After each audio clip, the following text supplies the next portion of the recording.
والارض وضعها للانام، اور اسی نے زمین کو پیدا کیا مخلوق کے لیے، یعنی جو یہ الانام کہتے ہیں نا، یہ مویشیوں کو، یعنی زمین کو اللہ تعالیٰ نے اس قابل بنایا کہ ان کی خوراک وہاں پہ رکھتی ہے۔ اور یہ ظاہر ہے کہ یہ مویشی کس لیے اللہ نے پیدا کیے ہیں؟ انسانوں کے لیے۔ کائنات کی ہر چیز اللہ نے انسان کے لیے پیدا کی ہے، اور انسان کو اپنے لیے پیدا کیا۔ آپ دیکھ لیں جو چیزیں جس کام کے لیے پیدا ہوئی ہیں نا، وہ کام کر رہی ہیں۔ آج تک کبھی ایسا نہیں ہوا کہ آگ نے جلانے سے انکار کر دیا ہو، کہ آپ کبھی ماچس جلا رہے ہو اور آگ کے جی آج میرا موڈ ہی نہیں جلنے کا۔ یہ ایسے محکم قوانین ہیں، وہ چینج نہیں ہوتے۔ یا آپ پانی پئیں اور پانی کے کہ جی آج تو تم مجھے پی لو لیکن میں تمہاری پیاس نہیں بجھاؤں گا۔ پانی کی کیا اوقات ہے؟ پیاس بجھائے گا۔ اگر یعنی سمندر کا پانی ہڑتال کر دے ایک ہفتے کے لیے کہ میں کوئی بحری جہاز نہیں اپنے اوپر چلنے دوں گا، یا ہوائیں انکار کر دیں کہ کوئی ہوائی جہاز نہیں اڑ سکتا، نہیں، وہ اپنے فزیکل فینومینا کے پابند ہیں جو اللہ تعالیٰ نے ان کو بنا دیا ہے۔ یہ سب کچھ اللہ تعالیٰ نے کیا ہے انسان کے لیے، اور انسان کو کہا ہے کہ تجھے میں نے اپنے لیے بنایا ہے۔ وَمَا خَلَقْتُ الْجِنَّ وَالْإِنسَ إِلَّا لِيَعْبُدُونَ۔ جنوں اور انسانوں کو نہیں پیدا کیا مگر فقط اس لیے کہ وہ میری عبادت کریں۔ تو یہ زمین کے اوپر سارا معاملات مویشیوں کے لیے کیا کیا۔ فِيهَا فَاكِهَةٌ وَالنَّخْلُ ذَاتُ الْأَكْمَامِ، اور اس میں کئی ایک پھل ہیں اور کھجوریں ہیں غلافوں میں لپٹی ہوئی۔ اللہ تعالیٰ نے یعنی کھیتیاں بھی اگائی ہیں، یہ پھل بھی پیدا کیے ہیں انسانوں کے لیے اور چوپایوں کے لیے۔ چوپائے بھی اس سے خوراک حاصل کرتے ہیں، اور پھر الٹیمیٹلی اگر وہ خوراک نہ ہو تو اس زمین پر زندگی تو نہیں رہ سکتی۔ چوپایوں کو جو ہم کھا رہے ہیں تو وہ چوپائے کس خوراک سے موٹے تازہ ہوئے ہیں؟ زمین کی خوراک سے۔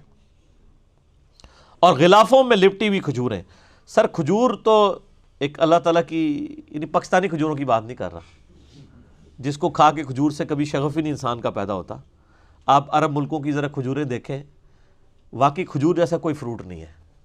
کوئی دنیا کا فروٹ کھجور کا مقابلہ نہیں کرتا، نہ صحت کے اعتبار سے، نہ ٹیسٹ کے اعتبار سے، نہ جو اس کے اندر کیلوریز موجود ہیں اس کے اعتبار سے۔ یہ اللہ تعالیٰ کی قدرت کا شاہکار ہے کھجور۔ اور ظاہر ہے کہ چونکہ اولین مخاطب جو ہیں وہ عرب کے لوگ تھے، تو ان کو عرب کی چیزوں کی مثال دینی تھی اللہ تعالیٰ نے۔ اس کے علاوہ بھی جتنی مخلوقات اللہ تعالیٰ نے ہمارے کھانے کے لیے پیدا کی ہیں، ذرا آپ ان کی کھال دیکھیں نا، کتنی زبردست وہ کھالیں بنائی ہیں کہ دنیا کی کوئی سٹوریج اس کا مقابلہ نہیں کرتی۔ یعنی تربوز ہے، آپ دیکھتے ہیں کہ ڈھیریاں زمین پہ لگی ہوتی ہیں، ایک ایک دو دو ہفتے تک ڈھیریاں لگی رہتی ہیں۔ آپ اس میں سے ایک تربوز نکالیں، بس اس کو کاٹ دیں، کاٹ کے دو ٹکڑے کر کے وہاں پہ رکھ دیں، کتنی دیر تک وہ نکالے گا تربوز؟ ایک دن بھی نہیں نکالے گا۔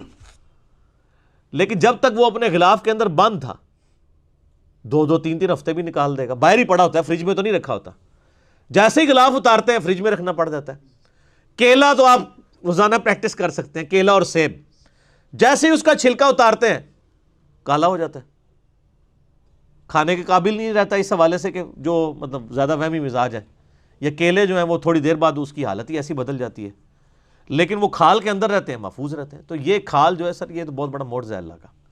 چیزیں جب تک کھالوں میں لپٹی ہوئی ہیں وہ سٹور بھی ہو رہی ہیں، جیسی کھال سے باہر نکلتی ہے تو وہ کھانے کے قابل بھی نہیں رہتی۔ ایک ایک چیز میں آپ کو اللہ تعالیٰ کی قدرت کی نشانیاں نظر آئیں گی۔ والحب ذو العصف والریحان، اور اناج بھی بھوسے والا اور خوشبودار پھول بھی اسی نے پیدا کیے۔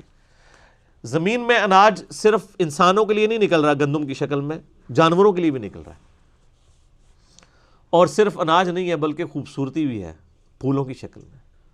آپ سرسوں کے کھیت دیکھیں نا، وہ جو اس سے مسٹرڈ آئل جو نکلتا ہے وہ تو الگ سے، جو اس کی پھولوں کی خوبصورتی ہے، وہ یلو کلر جو گرین کلر کے اندر دور سے آپ دیکھیں تو کیا خوبصورتی دیتا ہے۔ اور جتنے پھلدار درخت ہیں آپ دیکھیں، یہ پھول ہی ہیں جن سے وہ پھل بنتے ہیں، پہلے پھول لگتے ہیں اس کے اوپر۔